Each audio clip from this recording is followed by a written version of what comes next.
Hello mga ka-real, umuulan na naman. Malakas ang ulan sa labas, basang-basa ang paligid. Mahina ang customer sa gupit ngayon, tinatamad lumabas ang mga tao. Habang mahina ang gupit ay sasamantalahin natin ang pag-repair. Isang stand pan at saka isang orbit pan, check upin po natin ito. Unahin lamang po natin itong orbit pan, mamaya na yung stand pan. Ito daw ay hindi gumagana. Subukan natin na isaksak ito direct doon sa outlet kung hindi nga ito gumagana. Ayan, walang ugong at ayaw umikot ng ilisi. Yan po ang unang step. Confirm na hindi nga gumagana, bunutin lang. Ngayon igamitan na po natin ito ng multimeter. Naka times 10 yung range ng ohmmeter. Kailangan na gumalaw yung meter pointer, mag-deflect. Idikit lang yung test probe ng tester sa dalawang line ng AC cord, line 1, line 2. Ito dapat mag-deflect pero hindi dumideflect, walang continuity, walang resistance, hindi nga ito gagana. Dapat yan ay automatic na magdi-deflect yung meter pointer. Dumirekta na tayo ng pag-check doon sa linya ng common. Ito po yung pinakang common nya. Galing po yan sa line 2 ng AC cord. Yan po ay direktang papasok sa loob ng motor. Walang ibang dadaan ng component maliban sa thermal fuse na nasa loob nito. Ito po yung pinakang common na diretso sa thermal fuse. Diyan po natin i-connect yung test probe na isa. Ayan. Tapos checkin po natin yung dalawang linya pa ng motor. Ito yung isa at ito yung isa.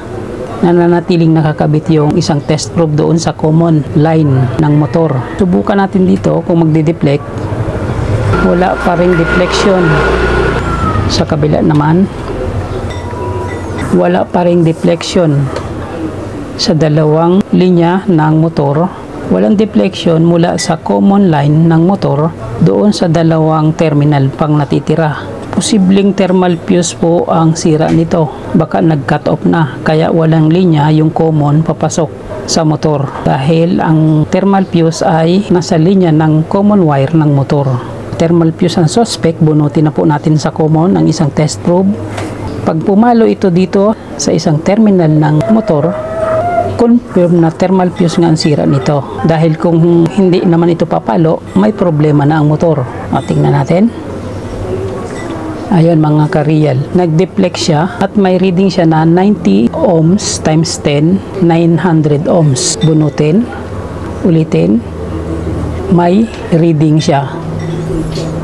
Thermal fuse ang may problema, kailangan palitan lang, at yun po ay nasa linya ng common ng motor. Ito po yung common, yung walang dinadaan ng ibang component na galing sa AC plug.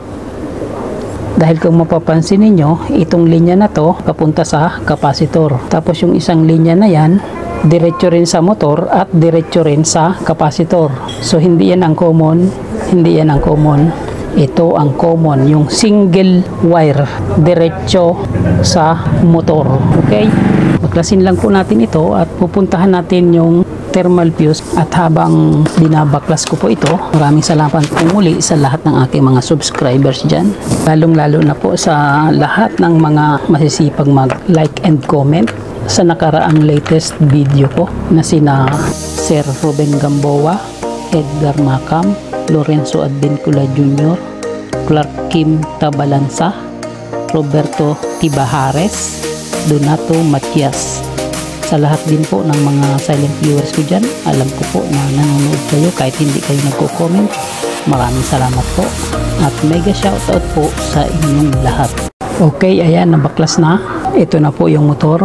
Tanggalin lang po yung 4 na tornilyo para makita natin yung thermal fuse sa loob.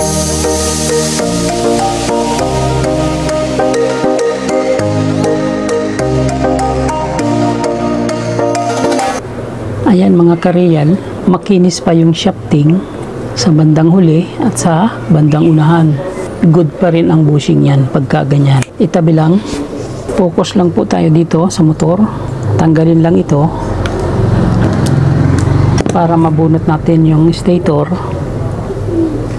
At pansinin ninyo, ayan, sobrang dumi, puro alikabok. Pagpagan lang. Lagyan ng basahan para hindi magasgasan yung windings. Ayan mga ka-real, ang standard na orbit pan, ganito ang laman. Madali lang makita kung nasaan ang thermal fuse. Ayan, nakahiwalay na. Testerin natin kung cut off nga ang thermal fuse. Tanggalin lang ito. Mapapansin ninyo mga ka-real, yung thermal fuse ay dito nakakabit. Dito tayo magsusundot ng tester. Pagka yan ay nag-deflect, buo po ang thermal fuse niyan. Pero kung hindi nag-deflect, cut off ang thermal fuse. Ayan, hindi nag-deflect ang thermal fuse, cut off ang thermal fuse nito. Hindi na natin tatanggalin ang thermal fuse na luma. Maglalagay na lang tayo ng bagong thermal fuse. Madali lang magkabit sa ganitong klaseng electric pan. Ipaparallel lang natin doon yung bagong thermal fuse. Okay, ito po yung ilalagay natin na bagong thermal fuse. May spaghetti tube na yung kanyang mga terminals. I-double check lang natin kung siya ay buo. Ayan mga ka-real, nag-deflect. Confirm na buo yung thermal fuse. Bitaw, ulitin. Ayan. Good po ito. Ganito lang po ikakabit. Kahit magkabaliktad po yan, okay lang. Walang polarity po ang thermal fuse. Dito natin ito ikakabit at itong isa ay dito. Isa dito, isa dito. Ganyan po ang pagkabit. Punduhan lang natin ang tingga.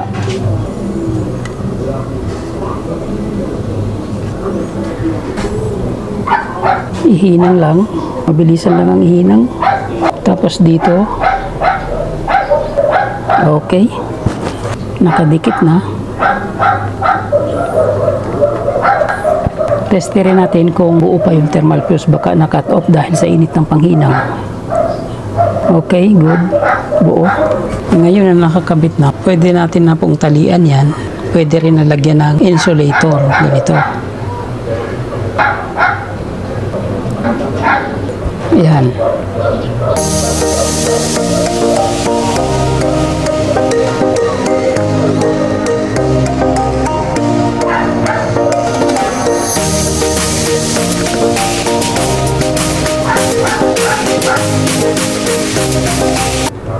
Ayan. Tanggalin lang yung mga terminal na yan. Nakapix na po yung ating thermal fuse na bago. At ibalik na natin sa dating pwesto. Lagyan ulit ng cable tie dito.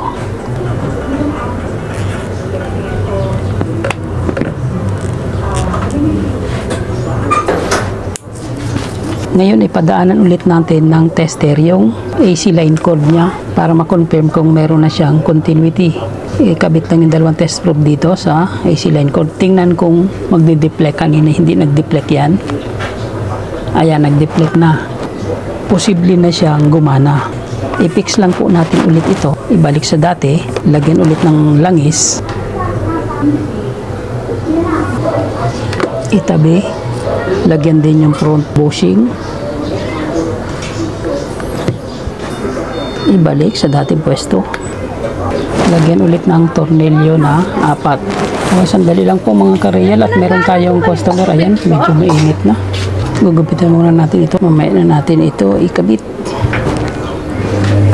Okay, ayan mga ka-real, pasensya na po kayo at may sumingit na gupit. Hindi ko na po pinakita kung paano ikabit yung mga parts. Madali lamang naman po yun.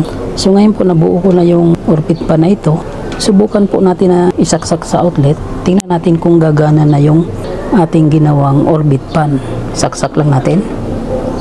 Ayan mga ka-real, umikot na po ang ilisi. Ayan, gumagana. Ganun lang po ang solusyon sa orbit pan na hindi gumagana. Kung sakaling may ganyan kayong orbit pan na hindi gumagana, baka thermal fuse din po ang sira. Ganun lang po ang simpleng pagpalit or pagkabit ng thermal fuse sa orbit pan.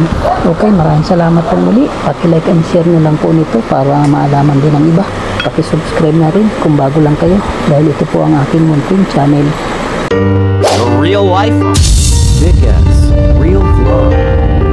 Expresses the reflections of a common worker, driver, technician, and a barber.